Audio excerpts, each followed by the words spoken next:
Vamos a tomar tiempo ahora para la palabra de Dios.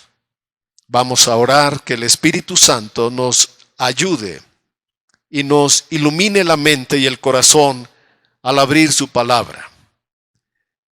Te damos gracias, Padre, por la oportunidad de estar reunidos en este lugar, de abrir nuestro corazón con sinceridad ante tu palabra. Y oramos, pedimos, habla a nuestras vidas, enséñanos tu voluntad, tus propósitos. Enséñanos para que nosotros andemos en tu luz y en tu verdad. Y lo pedimos aquí en tu presencia, en el nombre de Jesús. Amén. Hemos hablado de 3 conflictos que tiene un hijo de Dios. El primero es un conflicto interno. Todos nosotros batallamos con la información que el mundo nos dio, lo que guardamos en nuestra mente, en nuestros pensamientos, en nuestro corazón. Todas las experiencias que hemos vivido y de repente descubrimos que hay algo en nosotros, que es el pecado que quiere torcer nuestro camino y alejarnos de Dios. Por eso la Escritura nos dice que nos sometamos a nuestro Señor, que rindamos nuestra voluntad al Señor.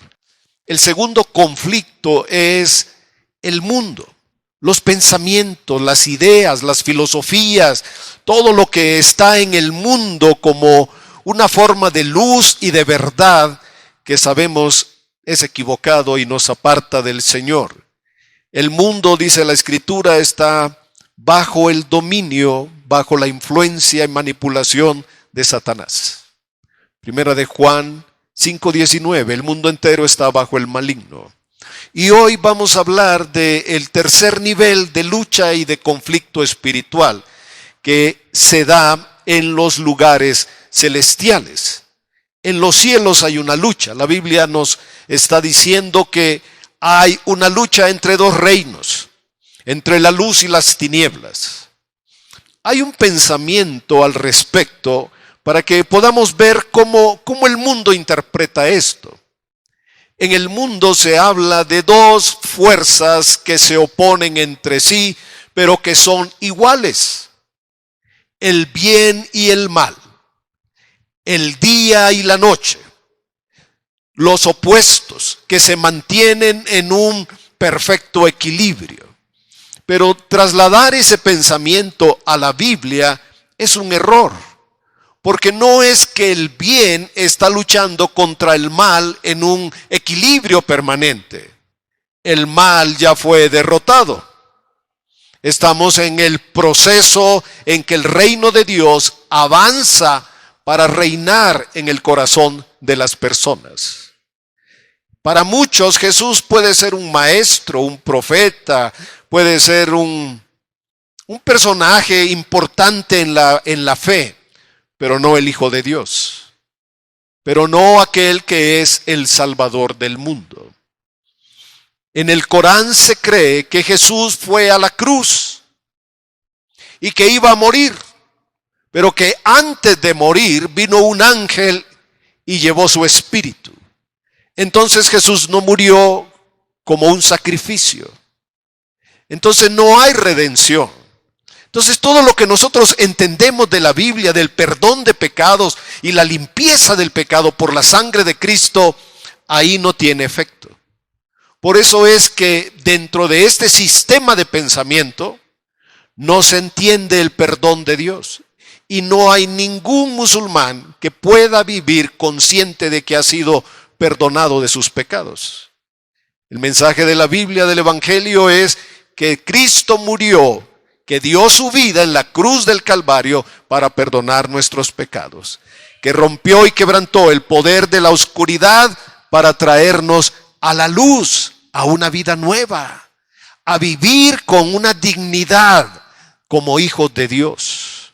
Pero todo esto, mientras hablamos de todas estas cosas, en los aires pasan cosas que nosotros no entendemos, y hoy vamos a ver un poquito de esto porque hay 3 puntos importantes que vamos a ver hoy. El primero es que hay una guerra espiritual. Esa guerra existe. No es que nosotros la provocamos o somos conscientes o no somos conscientes. Sencillamente hay una guerra. Entre más rápido nosotros nos demos cuenta que hay una guerra espiritual, podemos tomar nuestra posición al lado del Señor de una manera valiente, de una manera espiritual. Lo segundo es que en la Biblia nos enseña contra quién luchamos. ¿Qué es lo que hay en el mundo? ¿Qué existe en los aires que afecta a la humanidad? Esos seres que la Biblia describe los vamos a ver porque están aquí en la Escritura. Curiosamente, en muchas culturas se habla de poderes, dioses, personajes que gobiernan en los cielos, que gobiernan las lluvias, que gobiernan los territorios. Se habla de ciertos poderes cósmicos. La gente trata de entrar en estado de trance y conectarse con esos pensamientos que vienen del más allá o del universo de allá. Incluso la gente espera que vengan ovnis a salvarle. He oído a varias personas que me dicen, Cristo no va a venir, lo que van a venir son unas naves espaciales y nos van a llevar a otro universo, a otro planeta, porque este se está acabando. La Escritura dice algo diferente. Esperamos de los cielos a nuestro Señor, que vendrá con sus ángeles, sus ejércitos, y seremos arrebatados. Seremos transformados. Si estamos vivos, seremos transformados. Los que duermen fueron sepultados, ellos resucitarán primero, y así recibiremos al Señor, estaremos con Él para siempre. Así que primero decimos, estamos en una guerra espiritual. Segundo, debemos saber contra quién estamos luchando. Y tercero, debemos entender el papel que nos corresponde a nosotros en este proceso. ¿Qué espera Dios de la iglesia que haga para cumplir con su venida? Y debemos decir que no podemos, ante estas verdades, no podemos ser ignorantes o negligentes, descuidados. Tampoco debemos ser temerosos de qué va a pasar. Pablo le escribe a los hermanos de Tesalónica y le dicen, no se preocupen si escuchan cosas, como que si hubiera una carta de nosotros, como que si hemos mandado un mensaje. No se preocupen, no estén temerosos, no estén preocupados por eso. Así que no podemos estar temerosos cuando la Biblia nos habla de estas cosas, porque dice Timoteo, segunda carta, que Dios no nos ha dado un espíritu de temor. Dios no nos da un espíritu de temor, sino de poder, de fuerza, un espíritu de amor y de dominio propio. Así que un hijo de Dios, frente a los acontecimientos o a lo que ocurra en el mundo espiritual, no debe tener temor. Ustedes saben que hay casas donde dicen la gente que espantan, que asustan, que se pierden las cosas. Bueno, yo no sé mucho de eso, pero he ido a muchas casas a orar, donde las personas decían, aquí se aparece alguien, aquí se oye un ruido, aquí hay algo que ocurre. Pues hemos ido a orar y todo eso ha desaparecido. Hace tiempo conocimos a una persona que su hija miraba en su habitación. Desde los 12 años tenía visiones de personas quemadas, desfiguradas por el fuego. Y desde los 12 años hasta los 18, la niña sufría viendo esas imágenes en su habitación. Nos platicaron y fuimos a orar a su casa. ¿Qué creen que hicimos ahí? Declarar el nombre de Jesús, la presencia del Señor, que entregaran su vida a Jesús, y se acabó. se acabaron las apariciones de gente quemada. Si en su casa oye ruidos, en su casa oye cosas y extrañas, ¿qué deben hacer los hijos de Dios? ¿Permitirlo? ¿Asustarnos? Orar. Usted debe orar. No diga, voy a traer al pastor. No, usted primero. Si no pasa nada, pues ya iremos 2 o 3 más en el nombre de Jesús. No para hacer montón, sino porque así es como el Señor nos dice que oremos, ¿verdad? 2 o 3, que oremos sobre cualquier cosa. Así que un hijo de Dios no tiene temor de las cosas que van a pasar. Estamos mencionando entonces que en medio de esta guerra espiritual, el Señor quiere que nosotros entendamos nuestro papel, ¿verdad? Lo primero que vamos a decir del primer punto es que hay varias figuras, hay varias formas en las que Dios nos enseña. En la Biblia encontramos que la iglesia es un cuerpo y nuestra conexión con Jesús, si nosotros somos el cuerpo, ¿quién es Jesús? Él es la cabeza. Si la Biblia dice que somos un rebaño, ¿quién es Jesús? El buen pastor. Si nos dice que somos un edificio, que estamos siendo construidos y edificados, ¿quién es Jesús? Nuestro fundamento. Y si nos dice la Biblia que la iglesia es en la relación que se tiene de amor y de intimidad, es como la esposa, ¿quién es Jesús? El esposo. Y si la iglesia dice que es un ejército, ¿quién es Jesús? Es nuestro capitán. Las personas dicen, oye, pero ¿por qué no puede ser el general mejor? Es que los generales se quedan desde atrás y los capitanes siempre van al frente de los soldados. ¿Saben que David siempre iba con los soldados? Siempre iba con los soldados. Llegó un momento que ya por la edad no pudo y entonces le dijeron, ya no puede salir con nosotros. Pero David siempre estuvo al frente. Y en nuestro caso sabemos que el Señor siempre marcha delante de nosotros. Y todavía que dice el Señor, y también seré tu retaguardia. Te voy a proteger adelante y te voy a proteger atrás. Y cuando decimos entonces que la iglesia es un ejército, el Señor es nuestro líder, nuestro rey. Ahora, vamos al libro de Efesios y vamos a poner, el segundo inciso es, vamos a poner atención al lenguaje que usa la Biblia. Debemos poner atención en la forma en que la Biblia nos transmite esta idea de una guerra espiritual. Efesios capítulo 6, en el versículo 11 y 12, vamos a leer. Empezamos en el 11, dice, revestíos de toda la armadura de Dios. O vestíos de la armadura de Dios, de toda la armadura de Dios. ¿Para qué? Porque un cristiano debe tener una armadura. Una armadura es una protección en la guerra. Dice, para que podamos, ¿qué? Estar firmes contra las acechanzas del maligno, del diablo.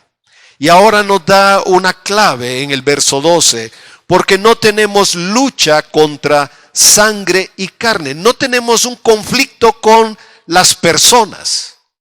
No tenemos dificultad con las personas. Es muy importante entender que las personas no son enemigos. Más bien dice que nuestra lucha, y hay una palabra en el griego específica para hablar de esta clase de lucha. Es la palabra que se usaba en la lucha romana, donde una persona enfrentaba a otra cuerpo a cuerpo. Pero en este caso, esta lucha esa palabra era una lucha a muerte, hasta que uno de los dos moría. No es una lucha como, vamos a decir, como en el circo romano, que después de estarse matando unos cuantos ahí, decían, hey, espérense un momento, vamos a tomar un café ahorita, está haciendo mucho sol, vamos a vamos por unas limonadas y luego regresamos. Eso no lo podían hacer, era una lucha hasta morir. Y la palabra lucha es esta, es una lucha a muerte, es una lucha que no vamos a descansar, es una lucha, aquí nos dice contra quién, y menciona cuatro rangos, dice los principados, contra las potestades, contra los gobernadores del mundo de las tinieblas, contra las huestes espirituales de maldad en las regiones celestes. No luchamos contra personas. No tenemos diferencias con personas. ¿Contra qué es la lucha de la iglesia? Habla de principados. Son un orden o una jerarquía que está en la cima de las tinieblas. ¿Se recuerdan que en San Juan capítulo 12 y en tres ocasiones Jesús se refirió al diablo como un príncipe? Dijo el príncipe de este mundo.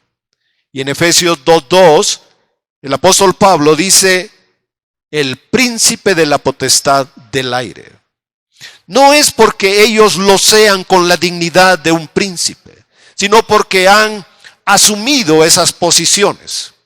La dignidad que tenían en el cielo la asumieron y están tomando un lugar como que fueran verdaderas autoridades. El primer rango son principados, después potestades, gobernadores del mundo. Aquí especifica, estos dos primeros están más arriba, los principados y las autoridades o potestades, dice en otra Biblia. Y después los gobernadores del mundo, los que ejercen una influencia en el mundo, en los gobiernos. Y todo eso lo vamos a ver porque está en la Biblia. Y por último, las huestes espirituales de maldad. Las huestes se refiere a todos los demonios que enferman, atormentan y engañan al mundo. Lo que hay en el mundo se refiere a esto, huestes espirituales de maldad. Por lo tanto, dice el versículo 13, ¿qué debemos hacer? Si hay una guerra, si hay una lucha, ¿qué debemos hacer? Un cristiano, sabiendo que hay una lucha, debe tomar una posición.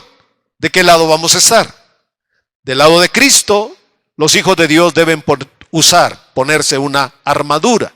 Eso lo veremos en otro momento. Y después describe todo lo que un soldado en aquella época usaba para enfrentar a sus adversarios. Pasemos a Romanos capítulo 13 y versículo 12. Ahora aquí nos habla volviendo con la idea de que el lenguaje que se usa en la Biblia dice que vistamos las armas de la luz.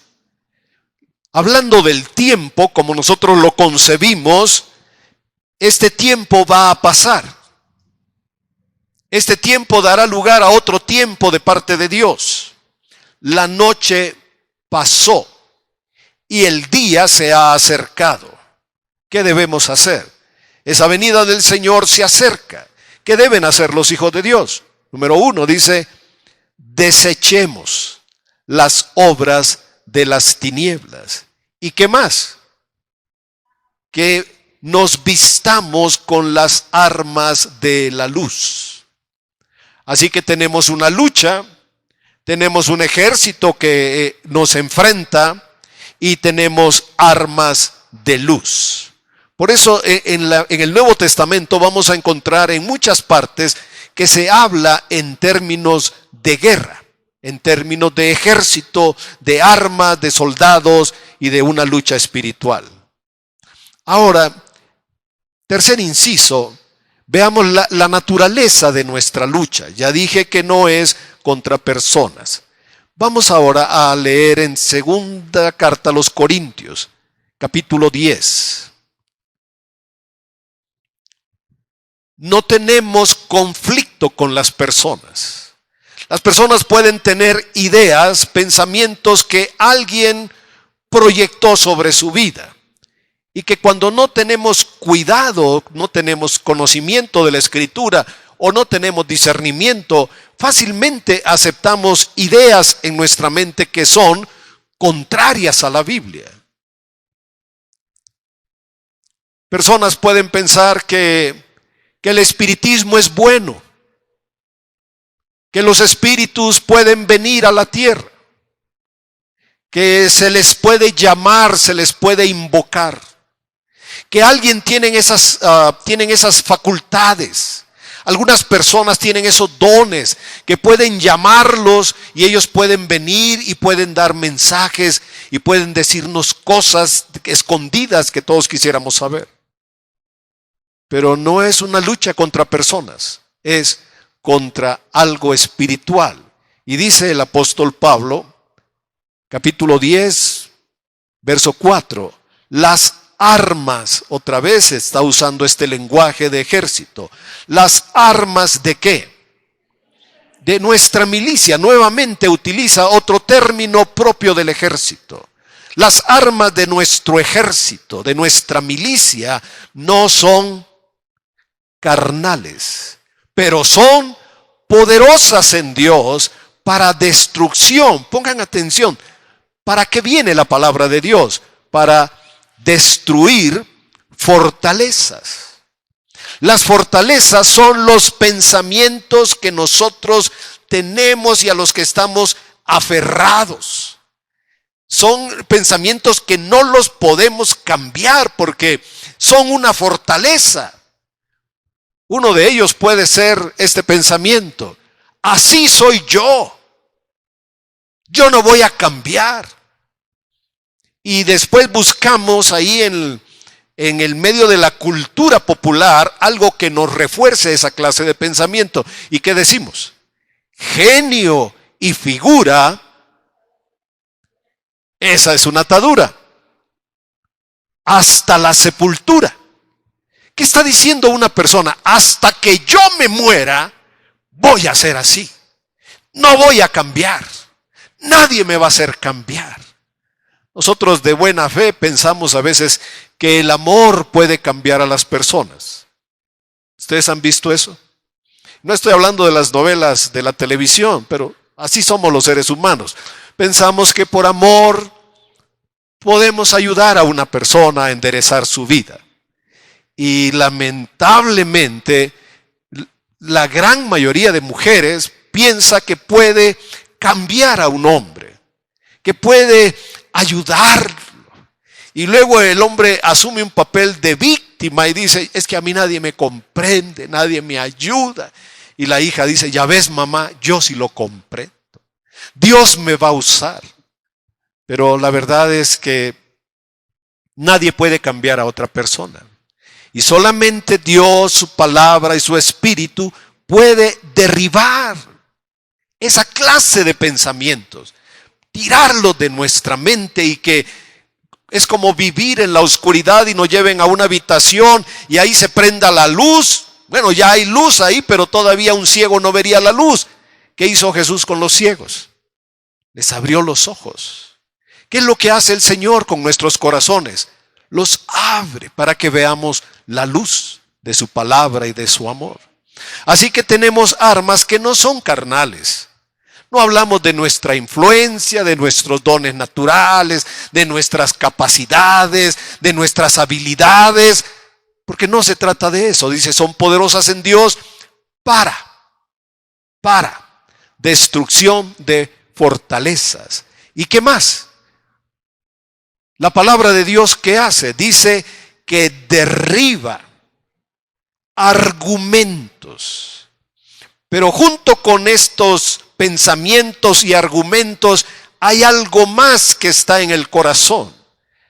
Hay una altivez que se levanta contra el conocimiento de Dios. ¿Alguna vez ustedes dijeron: a mí no me hablen de la Biblia, yo no quiero saber nada de la Biblia? ¿Alguien dijo eso alguna vez? Yo no estoy interesado. Yo voy porque me gusta ahí la música. Pero esa clase de pensamientos que están ahí son fortalezas, son argumentos que son contra Dios, pero nacen también de una actitud de un sentimiento de altivez que está contra el conocimiento de Dios. Y Pablo habla de llevar cautivo todo pensamiento a la obediencia a Cristo. Si fuéramos sinceros, podríamos reconocer que a nuestra mente pueden venir algunos pensamientos que no son correctos o apropiados. Pueden venir toda clase de pensamientos, temores, cosas del pasado, hacer cosas que no son correctas.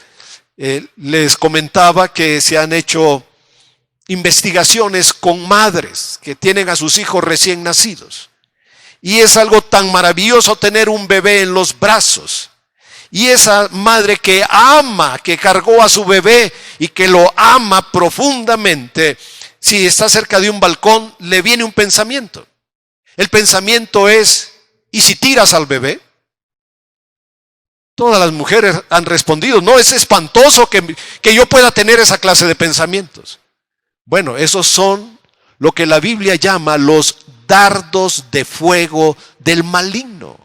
Porque ninguna madre desearía hacerle daño a su hijo. Pero un pensamiento, si uno va manejando y dice, si me salgo de la carretera, ¿qué pasaría? ¿Cómo quedaríamos todos aquí en la familia? Son pensamientos que no son propios de la persona, pero que el enemigo los lanza como un dardo. Tenemos problemas y decimos, ¿y si te enfermas? ¿Y si mejor te mueres?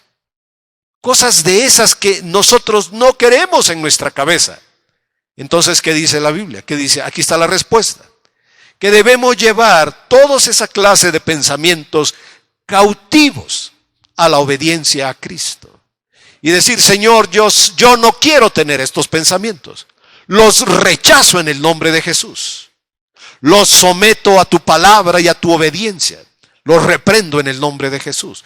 Debemos tener una lucha constante hasta que nuestra mente es renovada con la palabra. ¿Qué decía David en el Salmo 19?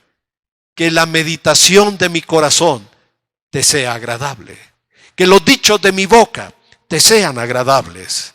Que lo que yo piense y lo que hable sea de tu agrado, Señor. El segundo punto que vamos a ver es a qué nos enfrentamos. Y ya leímos en Efesios 6:12 que hay una lucha y aclaramos que esa lucha es cuerpo a cuerpo. Esa lucha es a muerte. Esa lucha no cesará hasta que nosotros estemos en la presencia del Señor o que el Señor venga y todo esto acabe como el Señor así lo ha dicho. Y leímos en Efesios 6:12 que luchamos contra 4 categorías, 4 rangos, 4 dignidades, 4 jerarquías espirituales. Es increíble que en el mundo, cuando se enseña la Biblia, las personas lo rechacen y digan, yo no creo eso. Pero si una persona va a la China, va a la India, se va a encontrar que ahí hay toda clase de dioses. Y si se recuerdan y vieron con sus hijos más pequeños la película Pocahontas. ¿Alguien sabe de qué estoy hablando? ¿De esa película? ¿La vieron? ¿Sí la han visto? Pocahontas. Es una niña, una jovencita, que va y habla con un árbol, que es una abuela. Es un espíritu que vive en un árbol. Porque en la antigüedad las personas creían que en los árboles vivían espíritus. Entonces, antes de cortar un árbol, le decían al espíritu, no te vayas a ofender, necesitamos la madera, por favor, la vamos a cortar.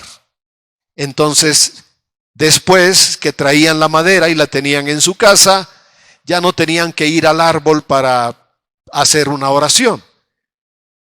¿Conocen esa expresión que dice ante alguna situación difícil, qué dicen las personas? ¿Qué? Toco madera. Es porque antes iban al árbol. Oh Espíritu que habitas en este árbol, ayúdame protégeme, cuídame, dame una señal que estás conmigo. La gente hablaba con los árboles. Dice, bueno, pero eso era hace miles de años, ¿verdad? La ignorancia. Bueno, hoy hay otro fenómeno que tiene que ver con árboles. Las personas viajan a los bosques y ¿saben qué hacen? Los abrazan. Qué lindo es sentir tu presencia. Qué lindo es sentir tu fluir. Qué hermoso es estar aquí sintiendo tu energía. Dice Pocahontas, bueno, esa era una historia de los indígenas 300 años, 400 años atrás. Pero hoy la gente abraza a los árboles. Le atribuye a la tierra, a la madre tierra, el origen del ser humano. O sea, ¿creen ustedes que estas cosas han cambiado? No han cambiado, porque los gobernadores de este mundo siguen enseñando las mismas cosas en todas las culturas. ¿Ustedes creen que las serpientes tienen plumas? Bueno, no hemos visto una serpiente con plumas. Una serpiente emplumada. Bueno, la Biblia habla de la serpiente que vuela y habla del dragón. La serpiente, el gran dragón que se llama Diablo y Satanás. No enfrentamos algo nuevo, hermanos. Es lo mismo que el enemigo sembró en las culturas anteriores, es lo mismo que hoy está renovando en la mente de las generaciones jóvenes. Vamos a ir a Mateo. El segundo inciso es que es una lucha de reino contra reino. No solamente el evangelio es una enseñanza, algo del domingo. El evangelio no solamente es como una doctrina, una enseñanza, algo que dicen en la iglesia, que leen en la iglesia. En Mateo 12, en el versículo 24, Jesús había expulsado un demonio. Había una persona que había estado enferma y limitada en sus facultades.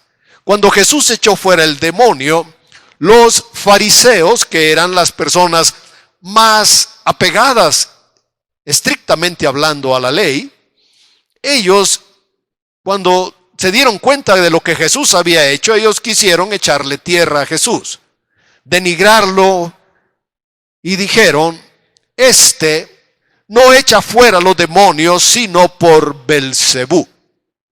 Recuerden que ellos eran expertos en las escrituras. Parecía pues que tenían un entendimiento espiritual. Y ellos, ¿qué dijeron? Él puede sacar ese espíritu porque tiene un pacto con Belcebú. O sea, punto. Nosotros sí sabemos la verdad. Y dice, sabiendo Jesús los pensamientos de ellos, Jesús fue tan amable con las personas que lo acusaban, que digo, es una gran lección para todos nosotros poder tener esa clase de humildad, de paciencia, de tolerancia para hablar con alguien que está tratando de hacerte daño, que se está queriendo hacer quedar mal ante otras personas. Y Jesús tomó algo tan simple como este ejemplo y dijo el Señor, todo reino dividido contra sí mismo, ¿qué? Es asolado. Y toda ciudad o casa dividida contra sí misma, ¿qué? Por eso es que debemos caminar en la unidad del amor de Jesús como familia, como iglesia. Una casa dividida no permanece. Y Jesús llegó a esta conclusión. Y si Satanás, pensemos que era por Satanás que se echaba fuera a Satanás, dice, estaría dividido. ¿Cómo pues permanecerá qué? ¿Su qué? Su reino. ¿Qué reconoció Jesús en esto? Que Satanás tiene un reino. Un reino es una esfera de gobierno, un espacio, como un territorio donde alguien gobierna. Y Satanás gobierna pues, en la vida de aquellos que se lo permiten. llevó a unas multitudes de ángeles, de seres angelicales, los arrastró en esta rebelión y Él gobierna sobre ellos, como quiere y pretende gobernar sobre el mundo. Ahora, en el versículo siguiente, dice Jesús: y si yo echo fuera los demonios por Belcebú, entonces sus hijos, ¿por quién echan los demonios? Ellos serán vuestros jueces. En el 28, ahora aparece el reino opuesto, el reino contrario. Jesús dice y explica: pero si yo, ¿cómo? ¿Cómo es que saco demonios? Por el Espíritu de Dios. ¿Se recuerdan que vino el Espíritu Santo sobre él? Regresó del desierto ungido con el Espíritu Santo. Y dice: pero si yo, por el Espíritu de Dios, echo fuera los demonios no se van a ir por una terapia, no se van a ir por pasarle unas hierbas a una persona, por quemarle incienso, por azotarlo, hacerle una limpia. Los demonios solamente salen por el Espíritu de Dios, por el poder del Espíritu de Dios, y por la palabra de autoridad, y por el nombre de Jesús. En nuestra cultura, ustedes saben que en ocasiones hasta en el Zócalo de la Ciudad de México están las personas que hacen esta clase de limpias. Y las personas pueden ir a cualquier lugar y les hacen una limpia. Y cuando tienen problemas, ¿qué le dicen? Hombre, tienes tantos problemas que necesitas que te hagan una limpia. Pero los demonios no van a salir con hierbas, ni con sahumerios, ni con incienso. Ellos salen por el poder de nuestro Señor. El Señor dijo: pero si yo, por el Espíritu de Dios, echo fuera los demonios, ¿qué? ¿Qué es lo que ocurre en realidad? Que el reino de Dios ha llegado a ustedes. Ha llegado un reino mayor, más poderoso, capaz de echar fuera a los demonios. ¿De qué lado estamos? Cuando recibimos al Señor, el reino de Dios viene a nuestra vida, viene a nosotros. ¿Pero qué es el reino? El reino es gobierno. Bueno, ya hemos oído el Evangelio. El siguiente paso es no solo aceptar al Señor, sino someter nuestra vida bajo la autoridad de nuestro Señor Jesucristo, para que Él sea el Señor de nuestras vidas. Amén. Así que hablamos de un reino contra otro reino, pero no en dos fuerzas iguales, sino un reino que prevalece y que echa fuera al otro reino. Pero un reino como el de Satanás está organizado. Piensen en eso. Hablábamos de las jerarquías: principados, potestades o autoridades, gobernadores y huestes de maldad. Son 4 rangos. Habla de diferentes funciones. O sea, el enemigo sí está organizado. Y como dijimos, no enfrentamos personas. Por eso el reino de Dios no avanza por nuestra capacidad o por nuestra habilidad, sino por el poder de Jesús. Y nuestras armas, dijimos también, no son carnales. Vamos a ver ahora las jerarquías o los rangos. Ya dijimos en Efesios 6:12, si ustedes pueden ir nuevamente a la cita, principados quiere decir la jurisdicción de un príncipe, como el territorio. ¿Han oído el Principado de Mónaco en Europa? Es un pequeño país que no tiene un gobierno como nosotros lo tenemos acá, sino que tiene un príncipe, un rey que gobierna en ese lugar. Los principados es la jurisdicción donde un príncipe gobierna.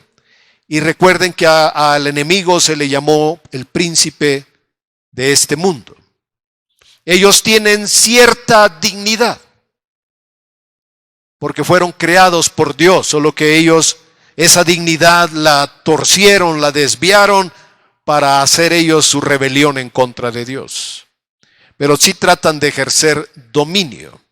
Y San Pablo llamó a Satanás, vamos a Efesios 2:2, donde dice que nosotros vivimos en otro tiempo, en los deseos de nuestra carne y de la voluntad, y éramos por naturaleza hijos de ira, lo mismo que los demás. Todos nosotros vivimos en otro tiempo, siguiendo la corriente de este mundo, que es conforme al príncipe de la potestad del aire. Satanás en esta línea es un príncipe que quiere ser rey, que quiere ser Dios. Por eso fue que buscó que el Señor le adorara. Él lo puso muy simple, dijo: solamente adórame. Si postrado me adoras, ¿qué busca Satanás?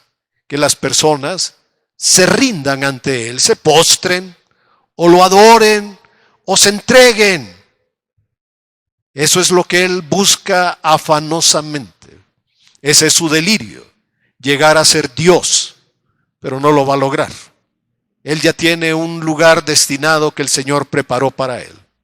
La segunda categoría son potestades. En algunas versiones les puede decir autoridades también. La misma palabra griega, exousia o exousia, son potencias que tienen poder o influencia sobre alguna jurisdicción específica. En el libro de Daniel habla, dice el ángel, el príncipe de Persia, el príncipe de Grecia, hablando de los espíritus que operaban en esas regiones. Tienen una autoridad que el enemigo les ha delegado. El tercer rango son los gobernantes de las tinieblas. Son los espíritus que ejercen dominio e influencia en el gobierno del mundo y que buscan someterlo a Satanás. Son espíritus que trabajan en ciertos niveles de este mundo para orientar leyes, llevar personas, seducirlas con engaños, filosofías, para que al final abracen una cultura de muerte. Y por último, tenemos las huestes de maldad. Esta es la cuarta categoría de seres espirituales, que son todos los demonios que operan en este mundo para atacar y atormentar a los seres humanos. Hemos dicho que muchos de los pensamientos que vienen a la mente de las personas ni siquiera son de ellas. Son dardos de fuego que el enemigo busca poner en la mente de las personas. Y eso solamente se puede rechazar con la verdad del Señor. Amén. Así que hay una lucha espiritual y tenemos un conflicto, ya vimos, con 4 categorías de seres espirituales, que va desde los más altos hasta los más bajos. Pero el problema de esta lucha es que no sabemos contra quién estamos luchando. Hoy se habla, por ejemplo, de ciertas leyes que deberíamos aceptar sin razonar. Solo aceptarla porque es. En una cafetería leí algo que un hombre que va como mujer le pide al empleado su café. Y el empleado le dice: ¿su nombre, señor? Y la persona se ofende y hace una demanda legal contra esa persona porque le llamó señor. Porque él es un señor, pero estaba arreglado como que fuera mujer. Pero no podía evitar mostrar que era un señor.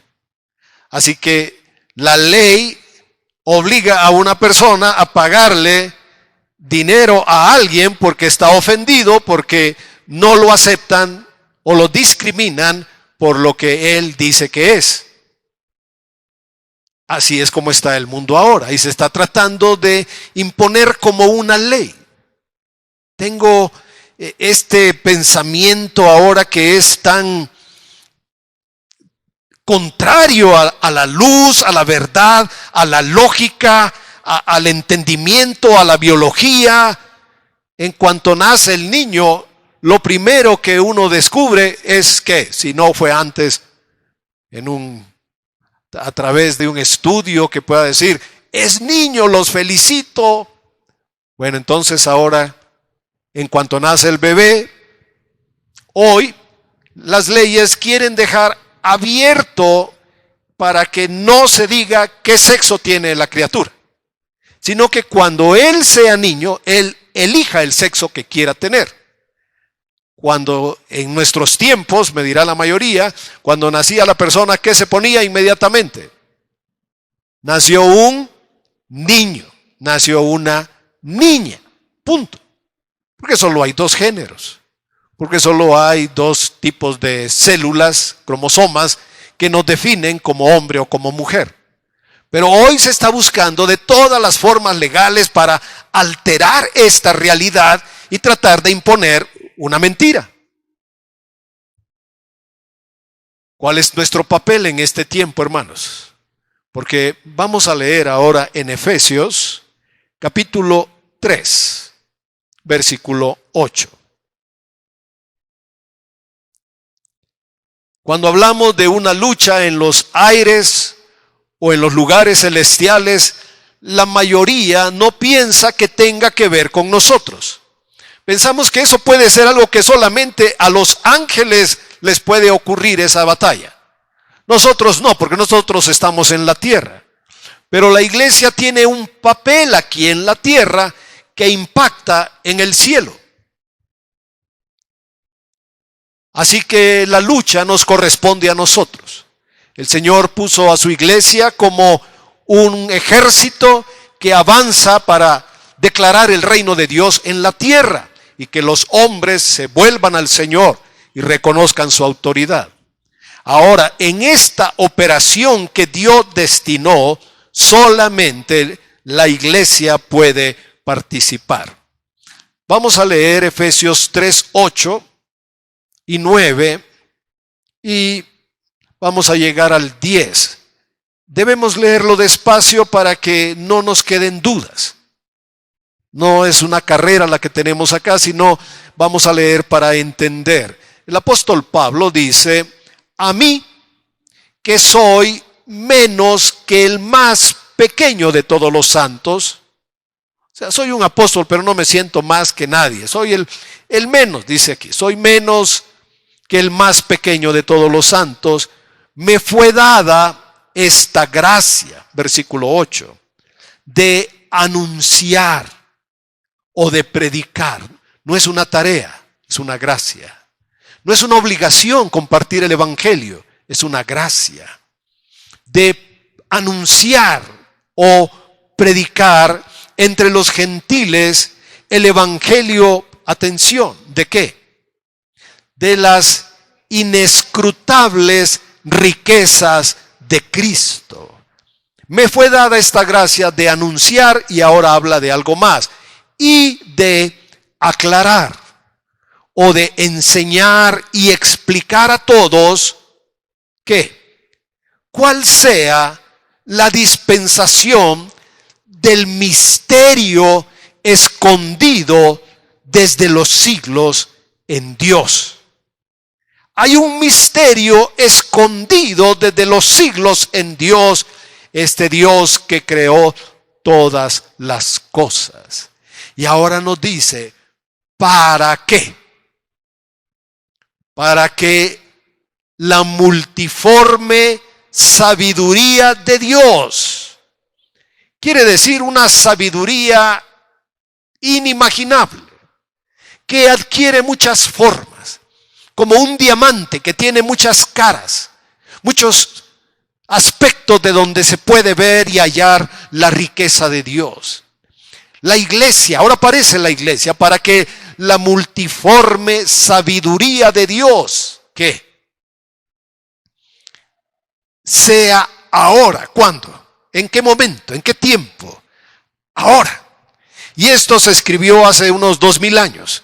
Pablo dice, ahora la iglesia debe dar a conocer, porque esta sabiduría de Dios se da a conocer por medio de la iglesia. ¿A quiénes? ¿A quiénes? A los principados y potestades en los lugares celestiales. Conforme, todo esto es conforme al propósito eterno que hizo en Cristo Jesús, Señor nuestro. Como dice el versículo 9. La dispensación o el trato de Dios con la humanidad de un misterio escondido desde los siglos en Dios. Pablo está diciendo que en Dios había un misterio que nadie había conocido. En la antigüedad, en la eternidad, nadie lo conoció. Y que ahora la iglesia tiene la tarea de anunciarlo, declararlo, proclamarlo. Como dice el versículo 10, para que esa sabiduría de Dios sea dada a conocer. ¿Por medio de quién? ¿Por medio de quién? De nosotros.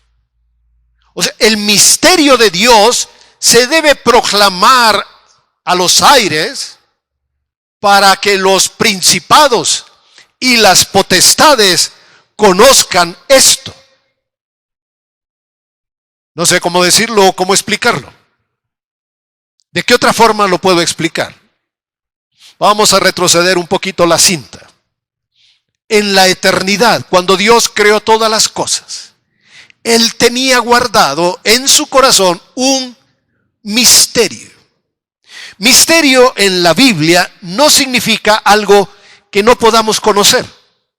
Algo que, no, es que es un misterio, no se puede conocer. No, un misterio es algo que todavía no es el tiempo de darlo a conocer. Entonces se guarda como un misterio.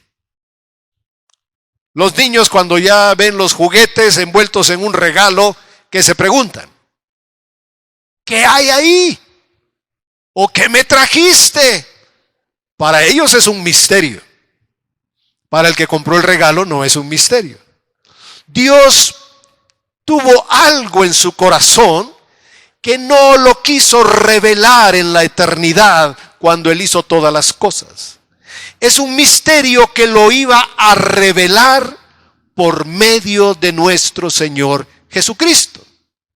Y cuando lo realizara, la que tenía el trabajo de anunciarlo o declararlo, explicarlo, enseñarlo, ¿quién? Nosotros. No digan la iglesia. La Biblia dice la iglesia, debemos decir nosotros, porque nosotros somos la iglesia. Así que, ¿cuál es nuestra tarea? Dar a conocer a los principados y a las potestades en los lugares celestiales la multiforme sabiduría de Dios. Dice el verso 11, conforme al propósito eterno que Dios hizo en Cristo Jesús, nuestro Señor. Dice en la versión 60, que ahora sea dada a conocer por medio de la iglesia. Dice la versión 60. Pero parece que ahí la palabra no nos da mucha claridad, mucha luz. Porque darla a conocer es como dar una noticia. Nada más es anunciarla. Pero tiene un carácter diferente en la versión antigua. Y hay una versión de Casiodoro de Reina, de la cual viene la Reina Valera del 60, que en 1569, cuando se hace esta traducción, voy a leerles, es el mismo versículo, pero a ver si ustedes descubren que hay una palabra que ha cambiado. Y dice, para que la multiforme sabiduría de Dios sea ahora notificada por la iglesia a los principados y potestades en los cielos. ¿Hay diferencia? ¿Cuál es la diferencia? ¿Cómo? Que ahora dice notificar. Notificar tiene un carácter legal. Es cuando la autoridad le delega a alguien que notifique una resolución. La persona no va porque ella quiere, a ella la envían. Ella solamente lleva el mensaje y dice, ¿quién vive en esta casa? ¿Fulano de tal? Sí, aquí hay un citatorio, que se presente ahí con un juez. ¿Qué carácter tiene esa visita? Un carácter legal. No es una visita de cortesía. Cuando dos personas se están divorciando, van los abogados y les notifican, ¿no es así? No le dice uno al abogado de la otra parte, ¿cómo no? Pase adelante, quiere un cafecito, déjeme ir a la esquina aquí por el pan, tómese un cafecito ahorita en la tarde que está lloviendo. No dicen eso. Es más, las personas se molestan de ser notificadas. Pero ¿cuál es el carácter de notificar? Es un carácter legal. La iglesia tiene una autoridad, un poder de parte de Dios para notificarle a los principados y a las potestades que están en los cielos lo que Dios ha hecho por medio de Cristo. ¿Quién lo puede hacer? Solo nosotros, nadie más. ¿Quién puede declarar lo que Dios ha hecho? Solo los redimidos.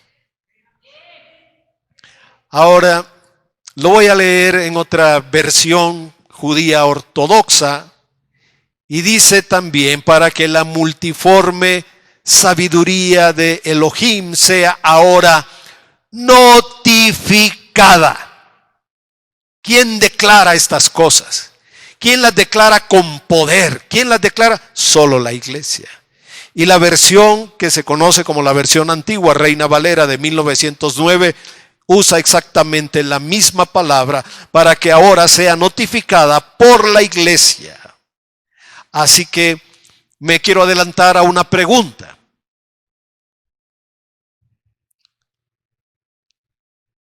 ¿Por qué nosotros tenemos que cumplir con esta tarea?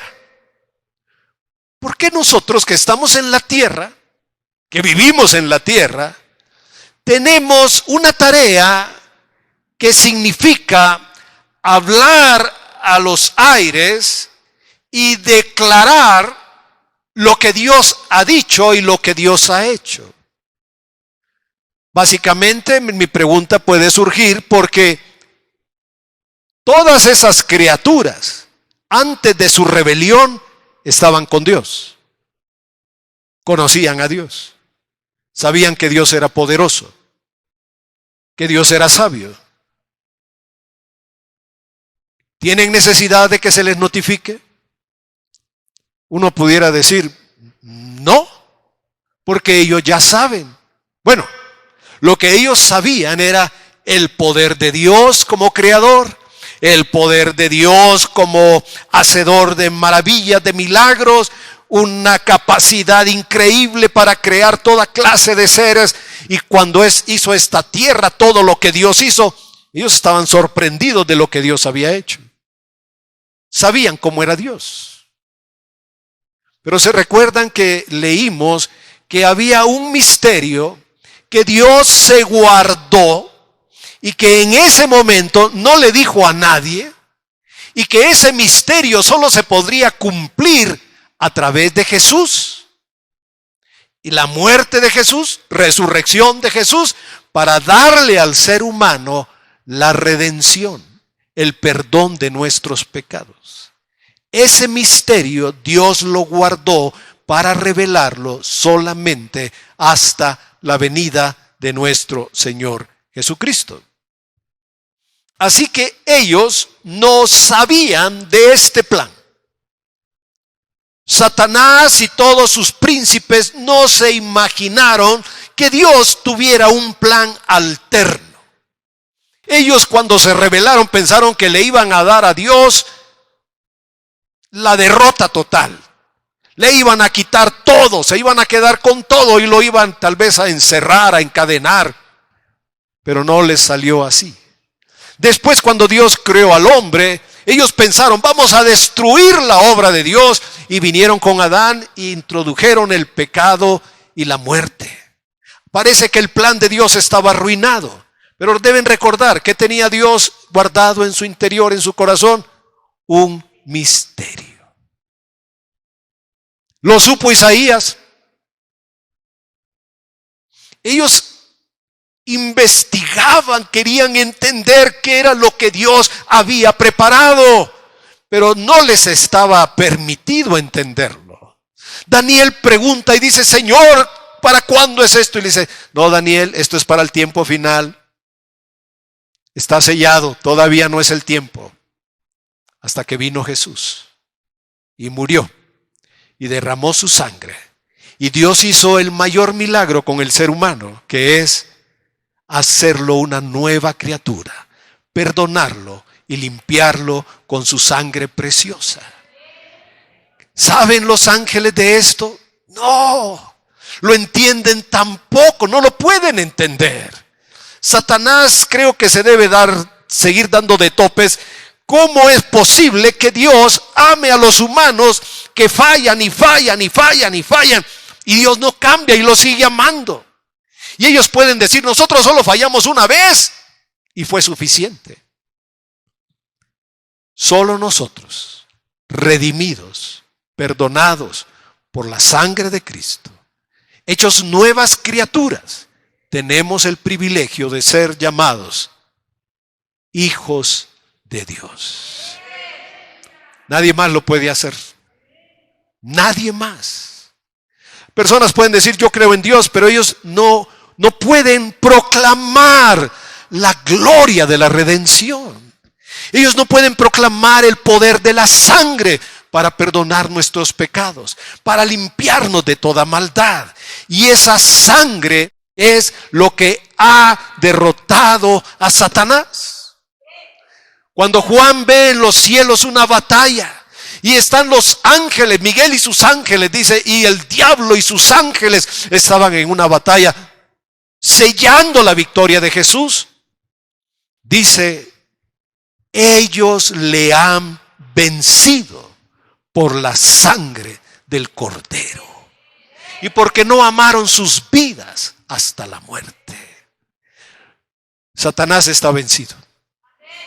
El éxito que él tiene es tratar de hacerle creer a las personas que no está derrotado. Y cuando las personas le toman esa palabra y creen que tiene poder y que tiene fuerza o algo, entonces quedan bajo sus mentiras. Él es mentiroso, dice el Señor, es homicida. Yo le doy potestad, dijo Jesús, de echar fuera los demonios, porque el reino de Dios ha llegado para destruir el reino de las tinieblas. Esa lucha que se da en los cielos, nosotros la fomentamos, y eso lo tenemos que dejar para el próximo domingo. ¿Saben cómo podemos declarar la multiforme sabiduría de nuestro Dios? Vengan el próximo domingo. ¿Cuál es la tarea que tenemos?